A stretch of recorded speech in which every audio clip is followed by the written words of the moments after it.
already know, and others that really in the shaping the technology and in terms of like either the selection of your optimal candidates, the outcomes that people are looking for, and other unanswered questions clinically in terms of your patient selection, etc.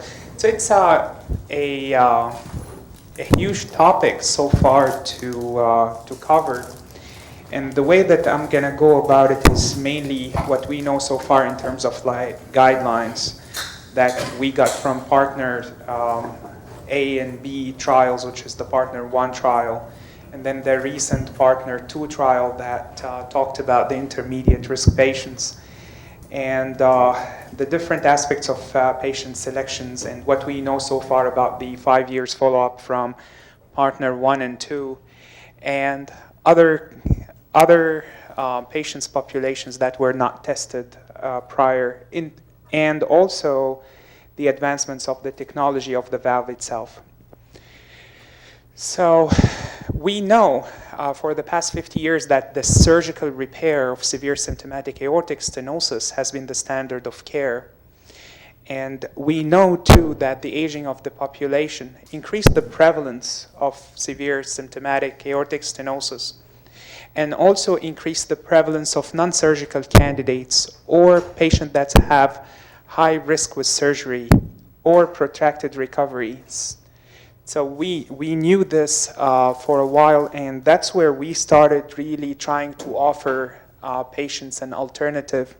And until the year 2005, when we first performed the TAVRs, the alternative to these patients were just simply balloon valvuloplasty, which was a class 2B recommendation and did not show good long-term outcomes.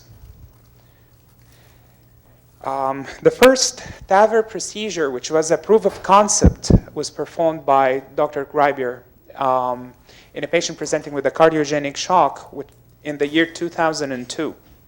But since then, we did more than 200,000 TAVR procedures around the world, and that spanned the range of 65 countries. So among the most important questions when we get to the research in regards to TAVR population is who sets up the criteria to select these patients and to set up the clinical trials. And they have a Valve Academic Research Consortium, and it's an independent group and represents multidisciplinary groups within the different fields of medicine, which is cardiology and the Cardiac Surgery Society and academic research organizations, as well as independent experts. These were the people that developed the consensus endpoints definitions, and these are the points that are widely applied in the partner trials. So you will see that the major differences in partner 1, A and B, and partner 2 is in fact just the surgical risk. Okay, but in terms of like inclusion and exclusion criteria, they're very similar. And the people that put that together was the Valve Academic Research Consortium. So trying to standardize the research is what they're trying to do. Now, any patient that comes in for evaluation of for the TAVR procedure has to have an evaluation by the heart team. So this is called the heart team approach, which consists of a clinical cardiologist that will be the first line of encounter.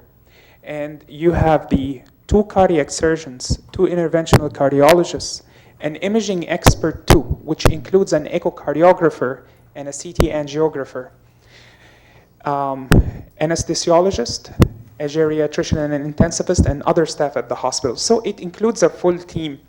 For the most part, it will involve the cardiac surgeon, interventional cardiologist, and an advanced imaging cardiologist.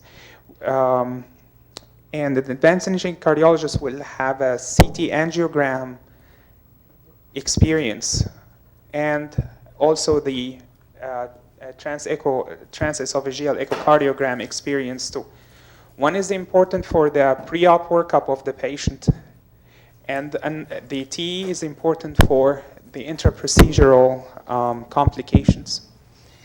Now, what we know so far is the 2014 ACC guidelines for TAVRs. We have a class 1 recommendation for patients who meets the indication for aortic valve replacement. That's severe symptomatic aortic stenosis, who have prohibitive risk for surgical aortic valve replacement and predicted post-TAVR survival greater than 12 months. And that was the people that were initially studied in the partner trials. These are the patients that showed improved mortality and improved outcomes when they had the less invasive procedure. So that got that class 1 recommendation. And the class 2 recommendation was for the high surgical risk patients. So these are called reasonable alternative to the surgical AVR, who patients admit the indications for aortic valve replacement and at high surgical risk. And high surgical risk, we'll go through this, is like, it's an STS score of more than 10% predicted complications and mortality. This is not the only criteria that they use to classify these patients.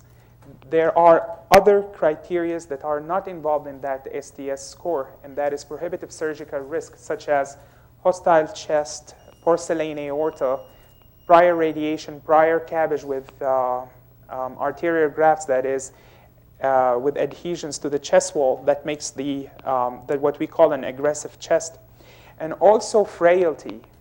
Most of these patients are in their 80s, you know. So regardless of what their on paper STS score is or their prior surgical risk, a lot of them are still frail. And these are two boundaries that we are still exploring, is how to put the STS score, the Euro score that predicts the actual surgical risk and that's not completely inclusive of all your patients, alongside with the frailty and alongside too with the actual surgical procedure risk. So this is where the class 2A recommendation comes in from, and that's what they were looking at. So the class 1 is for prohibitive risk, and class 2A is for high surgical risk procedures. So what defines severe aortic stenosis according to the partner trials? That's not according to the ACC guidelines. It is the aortic valve area of less than 0.8 square centimeter.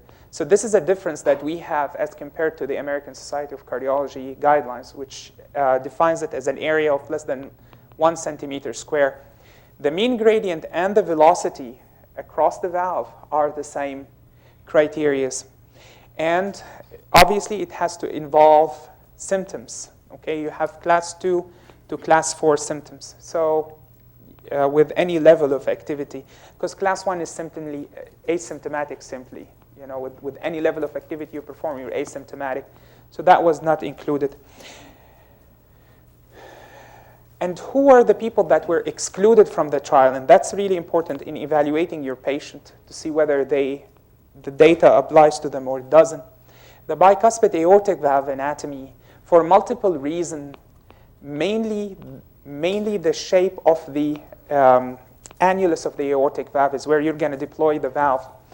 And the shape of it is more ovoid shape, and that increases the risk of paravalvular leak.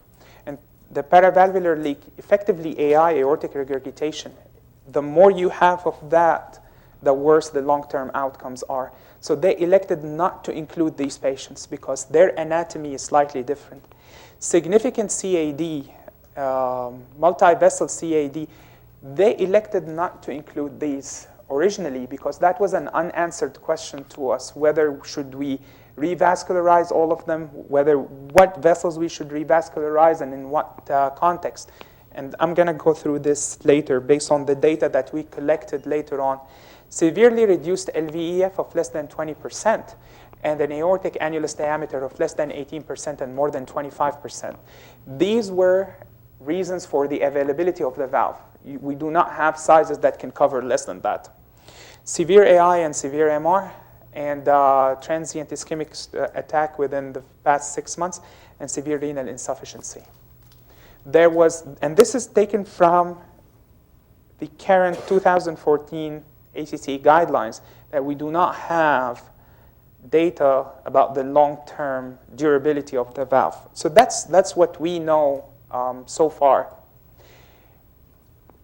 Now, what just came out in the last year or so, that the 5 years follow-up on this Partner 1 trial results, and they were looking at the integrity of the valve, that the valve maintained its function. Did it functionally not go down on the Partner 1 trial patients? So they took these patients and followed them up to 5 years, and the findings were analyzed at an independent core laboratory, and hemodynamic improvements were sustained. These patients, as a substrate, still were high risk, more than 10% STS score for mortality, and no signs of structural deterioration on the valve. So the mean gradient were maintained at 10.7, and the effective orifice area were maintained at 1.6 square centimeter. They had similar risk of death, though, because people will die of other etiologies than severe aortic stenosis, especially at that advanced age. They still had moderate AI, and less of them had severe aortic regurgitation. I mean, obviously, this is why we mentioned that the TAVR paravalvular leak had a 9% higher mortality, even when it's mild.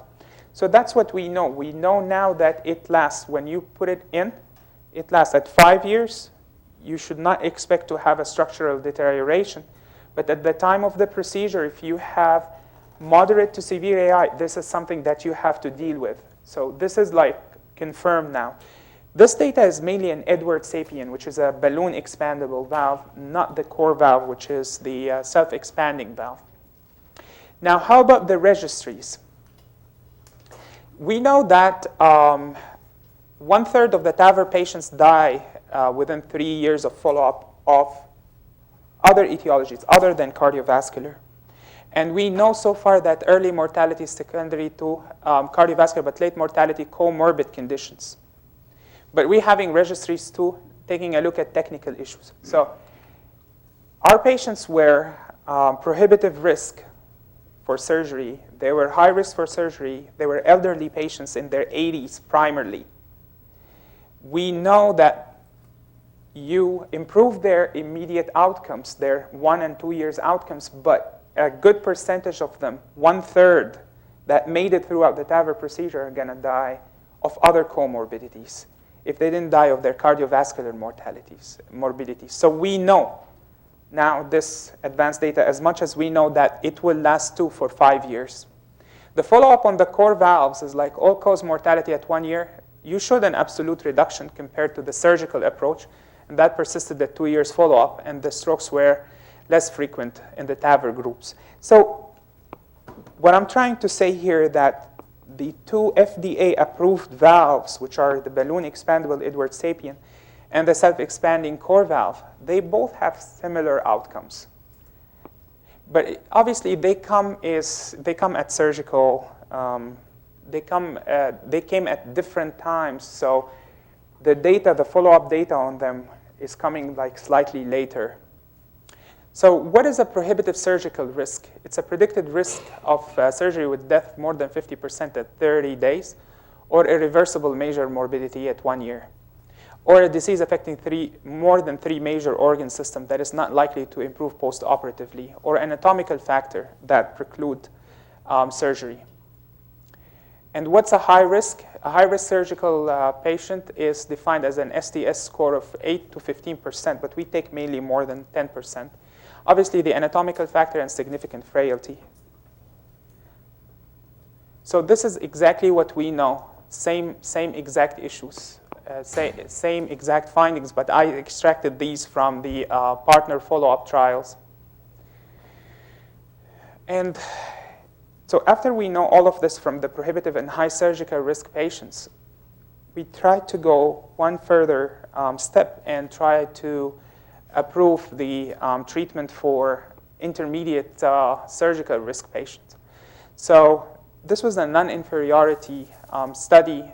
The goal of it was to assess the safety and efficacy of a balloon expandable transcatheter valve replacement compared to surgical valve replacement. That was an intermediate surgical risk patients. It enrolled 2,000 patients. It had a follow-up of 2 years. The mean age is still high, 81 years. It was almost equally distributed, males and females, and randomized in 1-to-1 fashion between TAVR and surgical replacement. And here the TAVR XT system was used, so the Edwards Sapien XT valve was used. The same inclusion criteria except for the STS prediction score for mortality, which is 4%. And the patients with less than 4%, they were able to enroll if they were excluded from the surgical replacement. And the exclusion criteria is the same exact exclusion criteria as with the partner one, with the high-risk surgical group and the prohibitive surgical risk group, which was a myocardial infarction within the past 30 days, and bicuspid aortic valve, mixed valve disease that include their regurgitation, and pre-existing mechanical and bioprosthetic valve in any position. We're going to come back to this at one point during the presentation to discuss it. And any therapeutic invasive procedure. People that had balloon valvuloplasty, leukopenia, acute anemia, these are the same exclusion criteria that they had throughout the procedure. So the principal findings of the primary endpoints that the all-cause mortality and strokes at 2 years were very similar for non-inferiority. And the all-cause mortality still the same.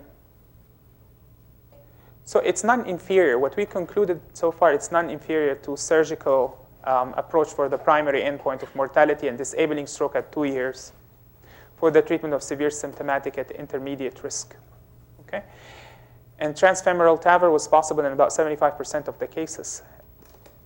And the vascular complications were higher at 30 days, obviously, and new onset atrial fibrillation was higher in the TAVR group. And the valve performance was similar, and moderate to severe paravalvular leak was significantly higher. So what we're trying to do here is we went from prohibitive surgical risk, which was the first trial, to high surgical risk. And now we're trying to extend the indication by showing it's non-inferior in the intermediate surgical risk. The patient population, the inclusion criteria is almost the same, except for the STS score of more than 10%, more than 15% like prohibitive risk, more than 10% for high risk, and 4 to 8% in the intermediate risk. We obviously, the other that may be confusing message is we did not count only on the STS score and the Euro risk score for evaluating the patient. There were other factors such as frailty and also the actual surgical procedure technical difficulties that came in with the procedure.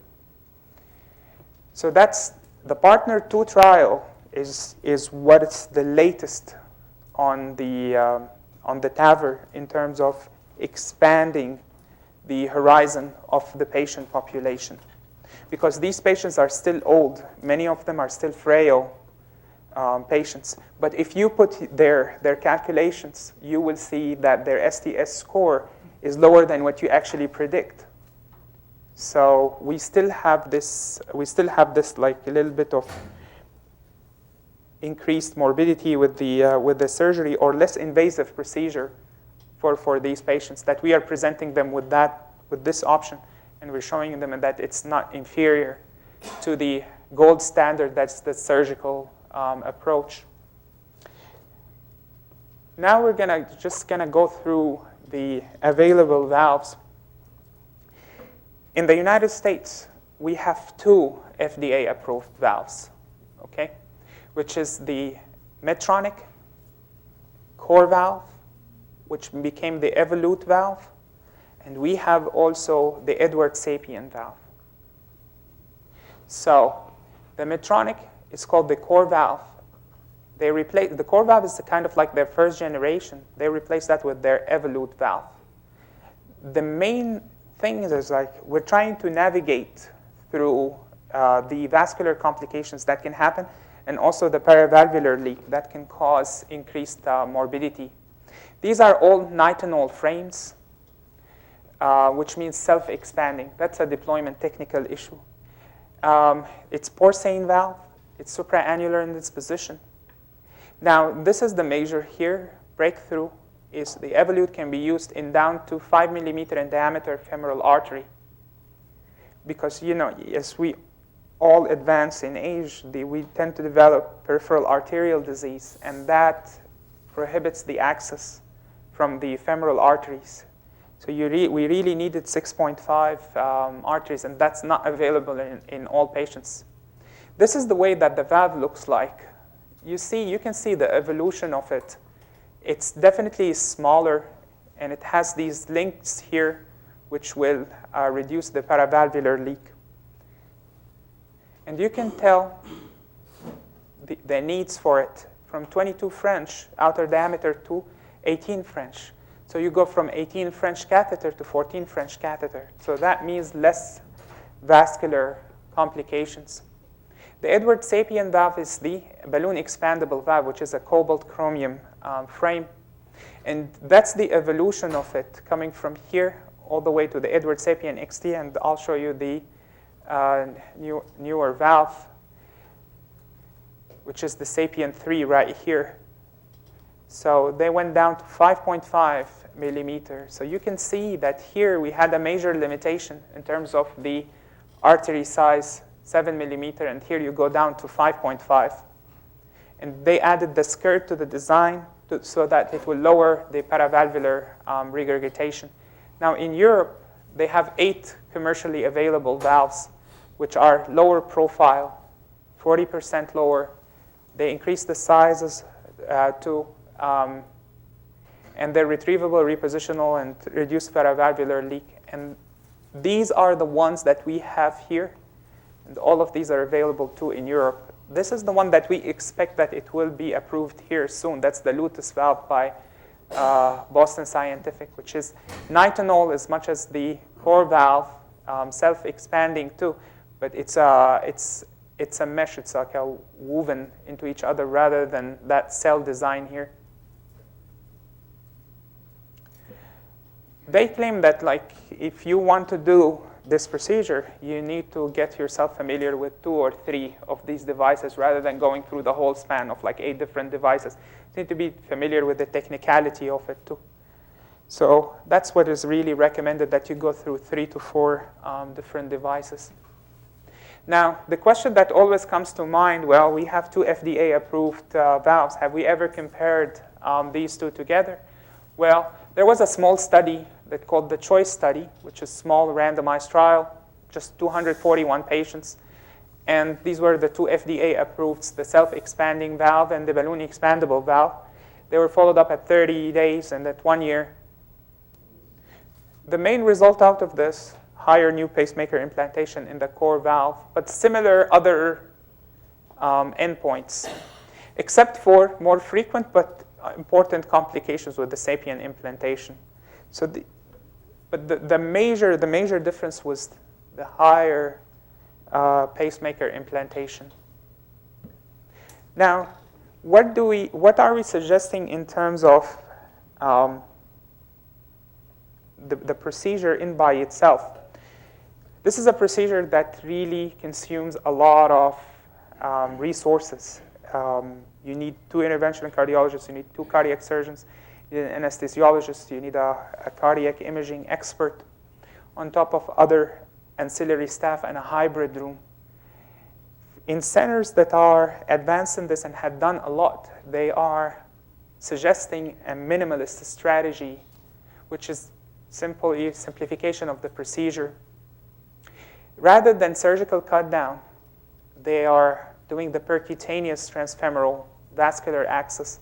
And that's how getting the profile of the valve smaller had helped. Going down to that 14 French had helped in being able to do pure percutaneous approach, which means I'm sticking the artery through a needle through the skin, rather than having the surgeon cut down at the femoral artery site and expose the whole artery for me to stick it. So that's where this is important. Now, there has been a predilation of the valve, but they're trying to reduce it. They're trying to make the patients walk faster and head towards early hospital discharge, trying to do away with the TEE guidance, just with transthoracic echocardiography. That's where you get more experience and more comfortable with the positioning of the valve. And obviously, you will do more conventional, more conservative approach in the high-risk ambiguous cases. In ambiguous cases, they mean technically ambiguous cases. It's not the patient in by themselves. They are high risk based on their STS score, frailty score 2. So these are patients that are still high risk, but I'm not sure anatomically how it will fare, so I will use the more conventional approach.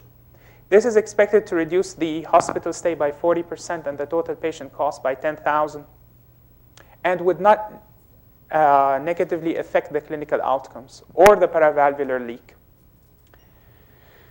So for the valve sizing and positioning, the current gold standard is CT angiogram, and some degrees of the valve oversizing is required. That is to avoid the paravalvular regurgitation. So we know that now, because we were debating what is the best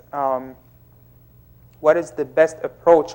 How should we really identify which angle we were going to deploy at? And that comes from a CT angiogram. What is the best measurement for the aortic annulus? It's not the echo. It's CT angiogram. How would you identify your access point? That's the CT angiogram, because you're going to do a runoff and you're going to study the anatomy. Some of these equipments are really bulky, and you need to study the femoral arteries and the common iliacs and the distal aorta all the way. Now, they suggest also having an optimal, in the future, TAVR center. And they're trying to get benchmarks of like what your outcomes should look like. And that is very tight. All-cause mortality of 2 to 3% at 30 days and less than 10% in 1 year. Significant stroke at 30 days, less than 2%. Major vascular complications, less than 5%. A new permanent pacemaker, less than 10%. And moderate to severe paravalvular leak, less than 5%. These are like really strict. Now, in terms of future directions of the TAVR procedure, we've been able to get FDA approval for valve-in-valve bioprosthetic dysfunction. I think this is really a major breakthrough, because this is a totally new patient population that have bioprosthetic valve that is failing. So the patient had already undergone surgery, had already had a valve placed in their aortic area, and now they're coming with a failure of that valve. Now you need an operation. Now you need to replace the valve, but he's a high surgical risk. So they just got approval for the valve-in-valve bioprosthetic dysfunction. Now, obviously, these are the it has less paravalvular leaks and less need for permanent pacemakers and the more common coronary occlusion. And this will expand the indication in the future for other patients' populations. Now comes the post-procedural anticoagulation in TAVR patients. You have a high prevalence of atrial fibrillation, 40%, but that is treated separately. For if you do not have it, dual antiplatelet therapy should do. So that's minimal when it comes to your requirements. So you just need the aspirin and Plavix, and that's it, 3 to 6 months.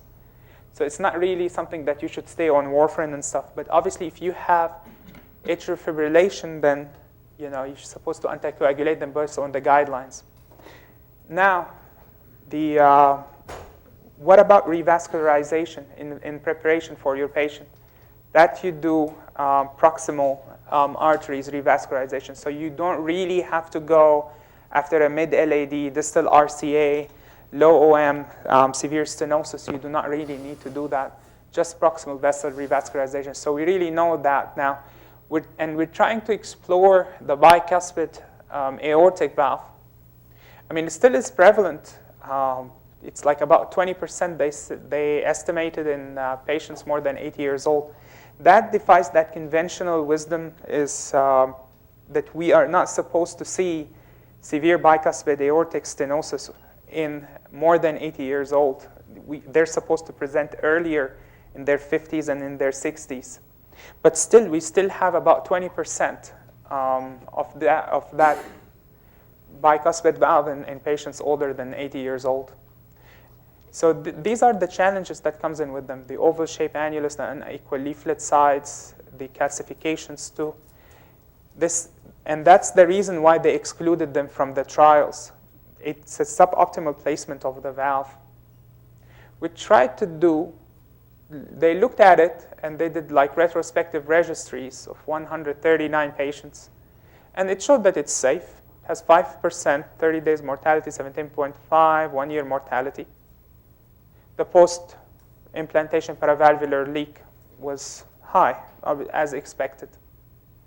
With a low flow now, the low flow, low gradient severe aortic stenosis is present in 30% in patients with TAVR, and they have significantly higher mortality.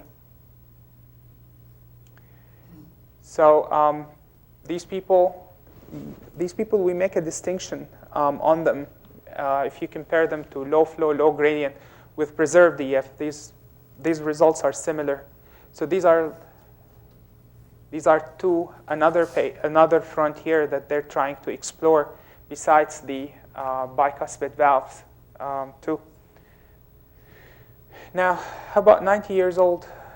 Can be performed with acceptable short-term and mid-term outcomes. And age alone should not preclude referrals. So that we know that too. So it's about looking at the patients. So they've studied this, and I have that referenced. Now, cardiogenic shock is not your optimal patient. They have poor outcomes regardless. So if you have somebody that comes in with severe aortic stenosis, they are in shock because of severe aortic stenosis. They don't do well if you rush them to the operating room or to the hybrid cath lab and do TAVR procedure on them. Now, how about if people have other valvular abnormalities? It's quite common as almost like atrial fibrillation. 30% of TAVR patients had significant MR. Now, the significance of MR was reduced. It was reduced by more than 50% post-TAVR. But if they still have symptoms, they can be offered mitral clip too. So this is one extra advancement in the field. So we still have these people that are still not well defined to us what they want to do with them in terms of offering them the procedure or not.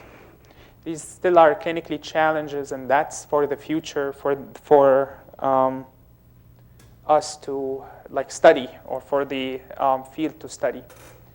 So that's what I have so far. I think I went through them really quick. Do you guys have any questions?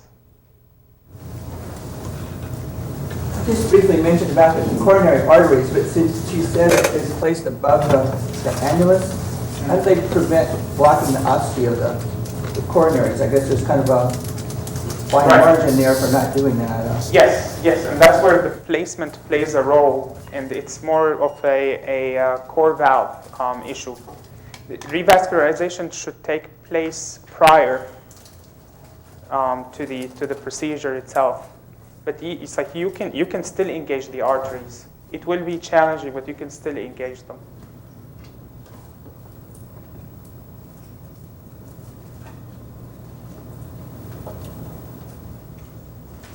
Any other questions, concerns? Wow. Since the native valve is still there, I guess, is that correct? Yes. Is there any thought to opening that up some more so that doesn't still cause some obstruction rather than just having a new valve? Or is that technically impossible? Well, that's what they used to do in terms of expanding the balloon expansion before the procedure. So doing a balloon valvuloplasty. And when we actually deploy, the theory is that the valve will be crushed against the aortic valve wall and it will just stay there. And now the seating is what plays a role into the positioning in the paravalvular lead. So the valve will actually stay. There's no thoughts about removing the valve itself. It's supposed to crush against the wall. Yeah. This device? Yes, Okay. with this device. Balloon alone doesn't last that long, that's the problem. If you do balloon alone, it would not last more than Sure. 2 months. I just didn't know if they had to do a balloon before they did. Eventually they did. Eventually. When they originally designed it, the procedure, they used to do balloon valvuloplasty. Some centers have done away with it. They no longer do it. So that's part of like advancements of the technical aspect of the procedure. I understand the standard is that you don't offer this if the expected survival is less than 12 months. Yes, sir. Yeah. As someone who's interested in palliative care and the 30-day rule, there are a lot of procedures that are denied patients because of this arbitrary number. Like if I had, let's say I was going to die in 10 months, 9 months, but I'm bedbound with severe symptoms, and I acknowledge that I understand I might die. Is there a reason why, as a pure palliative device, so I can spend my last 9 months maybe moving around the house, going to visit family, is there a reason that this arbitrary 12 months exists? In the palliative mode. I'm not really sure exactly, but from a palliative standpoint, we have the balloon valvuloplasty, just the plain balloon valvuloplasty. Because these are the people that we restenosis within 6 months to 1 year. So we know they follow up. Yes, but not the actual valve itself. So technically you can do that. Also, the mortality plays a role in a patient whose survival is less than 1 year. You want to offer something, but if that ends up, in mortality, then it's taking away whatever lifespan was left because of the high mortality. The reason I bring that up is some of you may know the 30-day rule that exists that keeps surgeons from operating on patients that they expect to die soon because it goes against them on a national registry. So we have patients who are dying with bowel obstruction. They know they're going to be dead soon, but they don't want to have fecal and vomiting. But nowadays you cannot get a surgeon to operate on them because they'll say if the patient dies within 30 days, it goes against me. So in the palliative care field, there's a big push to try to get these arbitrary numbers. Now in your case, you've given me an alternative instead of a balloon. Yeah. But it's kind of not comfortable to tell somebody, well, because you can die soon, you can't continue.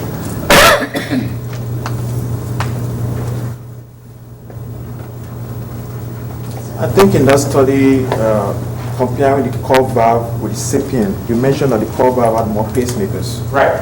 Any reason for that in the study? Any explanation? It's the design of the valve.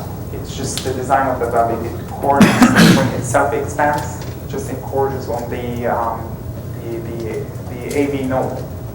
Just the positioning of it. Some part of it will be laying in the LVOT area. So when you're trying to like open it up, it just the design of it will encourage on that AV node, cause permanent AV block.